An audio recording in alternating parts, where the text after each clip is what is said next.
كمية الهجوم، وانتي بتعملي فتنة، وانتي مفترية، وانتي بتوقعي بين المسلمين والمسيحيين. حبايبي مساء الفل والورد والياسمين على عيونكم، كل سنة وانتم طيبين. اليومين دول كلهم أعياد ويومين زي العسل على قلوبنا، الحمد لله يا رب. كل عيد أم وكل أم طيبة، كل عيد أم وأي واحدة فقدت أمها ربنا يعوضها يا رب، ويديها سلام ويديها تعزية، ويبارك لها في أولادها لو عندها أولاد، ولو ما عندهاش ربنا يرزقها. أنا عارفة إن الأيام دي ساعات بتبقى صعبة على اللي ما عندوش أم أو اللي فقد أمه، ربنا يعزي كل واحدة يا رب على الفقد ده. وكل سنة وكل إخواتي المسلمين، كل إخواتي المسلمين الكويسين المحترمين المتربيين، الناس النظيفة اللي أنا أعرفها، مش الناس الوحشة. في ناس وحشة كده احنا ملناش دعوة بيهم. كل سنة والناس الحلوة الغاليين على قلبي طيبين، وعيد فطر مبارك يا رب علينا كلنا، علينا كلنا. أنا دايما بقول علينا كلنا. بصوا، أنا الفترة اللي جاية دي والفترة واليومين اللي فاتوا كنت عمالة أدرب نفسي على حاجة أنا كنت قايلة لكم عليها في بوست قبل كده، اللي هي إحساس إنك تعيش في التروى. مفيش حاجة تفرق معاك، متخلوش حاجة تفرق معاكم يا جماعة، متخلوش أي حاجة تزعلكم. أهو أنا بقى بدرب نفسي الفترة دي على الموضوع ده. أي حاجة تزعلني، أي حاجة من ناس ما تفرقش بالنسبة لي، من ناس مجانين، من ناس دماغها دي طايرة منها، فأنا مش هديلها اهتمام. كمية الشتايم اللي لقيتها على البوست لحد دلوقتي، يعني هو نشكر ربنا، هو جايب لي مشاهدات، الناس كتيرة شافته. يعني أنا حاسة إن أنا اتشهرت من الفيديو ده. نص الكومنتات، هو تقريبا أنا عندي 1000 وشوية كومنت لحد دلوقتي، أو داخل على 2000 كومنت مش فاكرة، نصهم كويس أو تلات أرباعهم كويس. القلة منهم هم اللي متربين قوي بصراحة. يا ريت في عيد الأم بصراحة إن احنا نوجه الشكر لكل أم عرفت تربي، ونقول لكل أم ما عرفتش تربي يا ريت تخلي بالك وتربي، عشان خاطر احنا عندنا مشكلة في البني آدمين، عندنا مشكلة في المرضى النفسيين، بقوا صعبين قوي بصراحة، الواحد مبقاش قادر يحتملهم أكتر من كده. والله بجد، والله بجد، ده مسخرة. ده أنا شفت كمية كلام، والله يا جماعة أنا ما قلتش حاجة، والله يا جماعة أنا قلت أنا عايزة أتفسح، أنا عايزة أتفسح يا جماعة، أنا قلت عايزة أتفسح في العيد، في العيد بتاعنا من حقي أخرج أتفسح. كمية الهجوم، وأنتي بتعملي فتنة، وأنتي مفترية، وأنتي بتوقعي بين المسلمين والمسيحيين. عارفين فيلم أقول لكم، أنا عارفين فيلم فاتن حمامة وعبد الحليم، لما تقول لها ما تقبلي طب الكازوزه، لما يكونوا قاعدين في مدرجات، مش فاكره اسم الفيلم والله، فبعدين تقول لها لا، ما هو انت لو قبلتي الكازوزه هيبقى احنا كده فرطنا في حقنا، وهيبقى كده قبلنا التحيه، وبعد كده هنخرج، وبعد كده يبقى حب للابد. تقول لها ايه ده، كل ده من ازازه الكازوزه؟ ده انا كنت فاكراها بتخضم بس. هو موقفي نفس الموقف ده والله العظيم. انا كنت فاكره ان انا لما اطلع هقول كلمتين، اقول انا عايزه اخرج انا وولادي يا جماعه، انا انسانه بسيطه جدا عايزه اخرج اتفسح انا وولادي، بدل ما اقعد من الساعه 7 8 يوم العيد في البيت. ده غير المأساة اللي هنعيشها الايام اللي جايه. انا دلوقتي بظبط جدولنا ان احنا لحد يوم 28 اقدر اجيب كل حاجتي واللبس وكل حاجه، عشان المحلات اللي هتقفل. هعمل ايه؟ ما أنا مش عارفه بعد يوم 28 هيحصل ايه. هل هيتغير القرار ويبقى فيه نوع من الاحساس كده والدم، والقرار يتغير، ولا هيفضل زي ما هو؟ معرفش. فانا بقى لحد لما اعرف مضطره ان انا اعمل ايه، اخلص كل حاجتي قبل يوم 28، قبل ما يتعمل علينا حظر. هو ده منطق؟ ده غير انا كل ده، انا اصلا انا عايزه اقول لكم ان انا عملت لكم فيديو قعدت اتكلم فيه عن الحاجات البلاوي اللي هتحصل بسبب قفل المحلات الساعه 9 دي. بس انا والله ما رضيت انزله، والله مش خوف من الناس اللي سوري اللي ما عندهاش دم، اللي بتتكلم بقله ادب، لا لا لا، انا ما بخافش من غير من ربنا.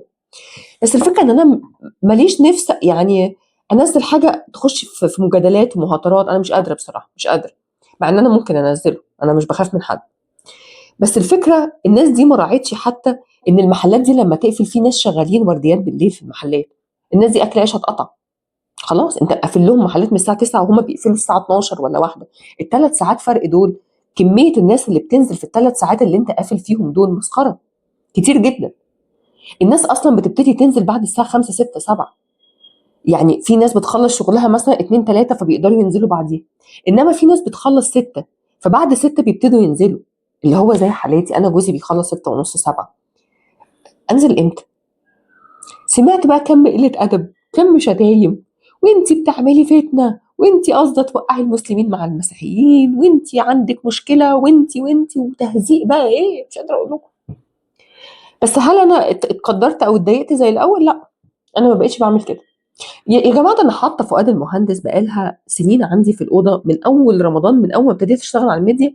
وأنا أول حاجة حطيتها في أول رمضان بعد ما ابتديت أشتغل في الميديا حطيت فؤاد المهندس والهلال والفانوس. أنا عندي، بصوا عندي كم فوانيس تاني مش عارفة والله أنتوا شايفينهم ولا لأ. في فانوس أنا كنت حاطاه بس مش فاكرة فين. أهو بصوا فوق، أهو بصوا الفانوس. أنا عندي كم فوانيس في النيش بره، بس طبعا مش موجود هنا في النيش بره في الصالة. عندي كم فوانيس رهيب.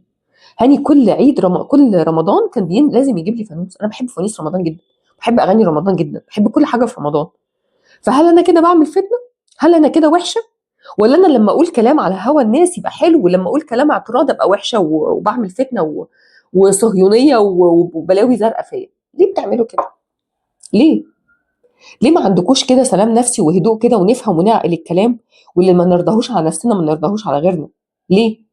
ولا هو كلب مكيالين؟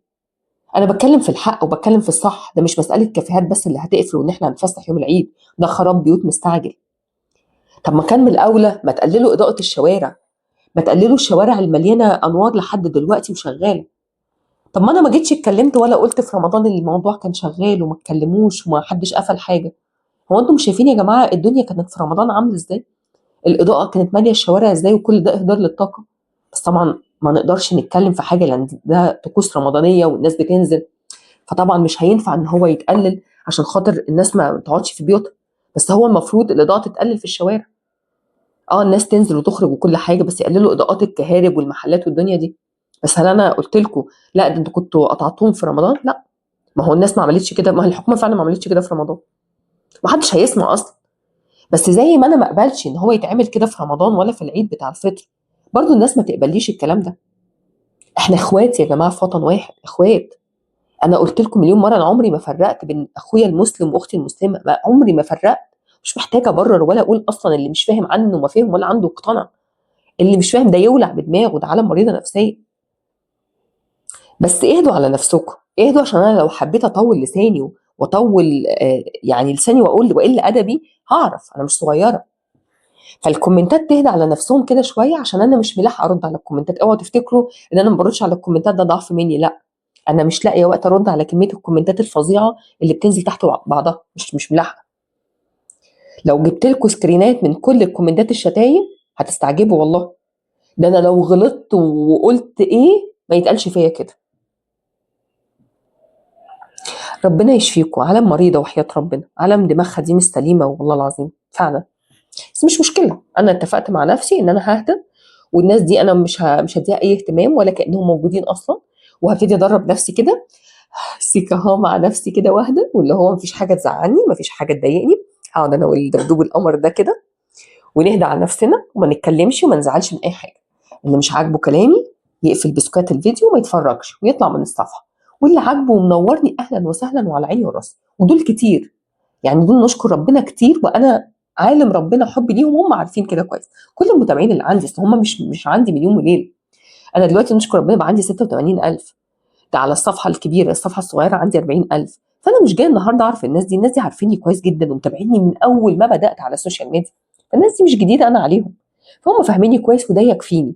الناس بقى المريضه نفسيا اللي بتشوف الفيديو وتخش تكتب لها كومنت شتيمه وتجري، دي ربنا يعينها على نفسها.